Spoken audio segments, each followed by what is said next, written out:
I was born down the road here, about a mile from where I live now. And what year was that? Do you know? 1914.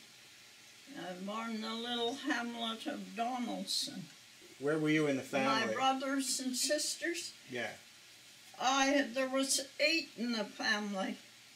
There was 4 boys, 4 girls.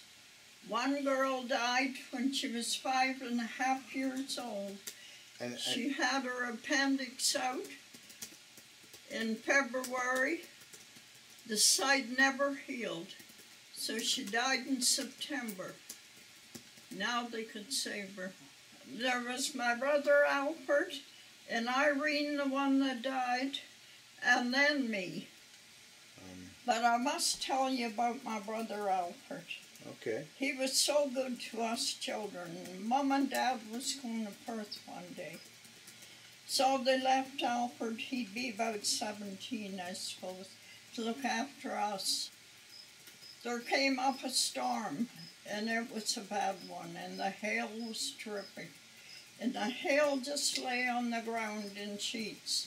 So he said to the children, if you want to gather that hail up and can get a pail of it, I'll make you some ice cream. He was always making us a treat. So he says, Ag, they all call me Ag, you get everything ready. So I got the milk pail and I got a syrup pail. I put the ingredients in that Mom would put in it. Alfred got the cream to put in with to make the ice cream. Well, we packed it and put the pail in this pail of ice, and we packed the ice around it. We put a little bit of salt to hold the ice together and kind of it being hail. Well, we kept turning that pail. We took turns this way, that way, and we'd keep turning it. It never did get solid ice cream, but it got pretty good. And so we decided we were going to eat it. So we ate it. My brother said to me, you make sure you clean up the mess so Mom and Dad won't know. We don't want them to know. That night at supper time, my little brother John wasn't eating. So Mom said to him, why aren't you eating, John? He spoke up and said, I'm too full of ice cream. Well, then the cat was out of the bag and we were in trouble. Dad and Mom were good providers. Mom was an awful good cook.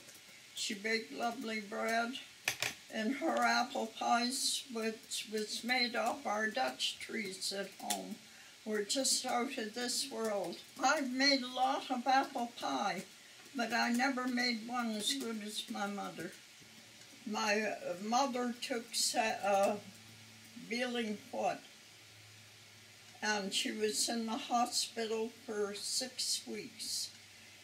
So Dad had to pull my sister, who was 2 years younger than I was, out of school to run the house like when Mom was away. My sister, she didn't know much about housework, so it all fell on to me. So I remember one time I made a fruit cake, and I thought a fruit cake should have lots of shortening to make it nice and rich. So I put the butter right to it, and till the butter was running outside of the pan. And my Aunt Agnes came up Sunday, and I served this fruit cake to her, and she said, my God, Agnes, you're all wrong there. It's not the shortening that makes it rich, it's the fruit that makes it rich. So she wrote me out a recipe for fruit cake, she wrote me out a recipe for cookies and different things. And then Mrs. Jack LaRock, she came along one day and she wrote me out an awful lot of recipes. So the children survived on it, but I know the bread must have been awful. Okay. I got married when I was 19. My husband lived in Ampa. How did you meet your husband? Oh, I'm not telling that.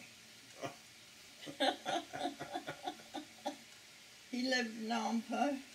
He was the youngest boy of a family of 10. There were 6 boys, 4 girls in that family. When we got married, no, we lived at South Bush for a while. And then 1938, the couple that lived here were, their family was all gone, and they were alone. So my husband worked for him on and off. I worked for her doing heavy work like papering and cleaning and things like that. That farmer, his name was Bob? Bob Ferguson. Oh, okay. And Maggie was her name, Bob Okay. and Maggie. He went for the cows one night, and the teacher was boarding here. And he didn't come back when she expected him. So when the teacher was come from school, he met her at the corner of the barn. And he said, I'll go and look for Bob. And he said, you take my lunch kit home. So she brought the lunch kit home, and he went to look for him. But the 4 cows, and they were all standing around him, and he was lying dead in the field. After he died, the son came home from Chaplow, Ernie, and she sent him down to see Archie and I. She wanted to talk some business to us. She asked us, her and her son, if we'd come out and stay the winter, look after the teacher, and there was 3 horses, look after them. She sold the cattle. So we said yes, we'd do it. So we came up and we stayed the winter, and then the spring her son and her came back in May, and they hit us up. They wanted us to buy the place. Okay.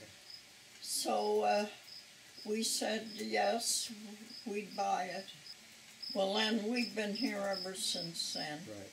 You were farming here the same thing you did when you were, like your husband was farming here most of the time?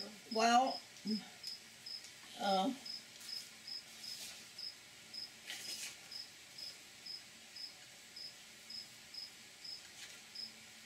tell you what my husband done for a living. Okay, okay.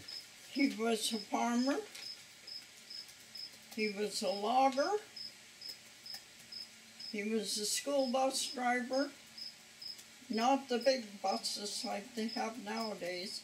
You took your car, you had a made school bus sign put on top of it, and that's what you used for school bus back then. Okay. He was a trapper. He made maple syrup.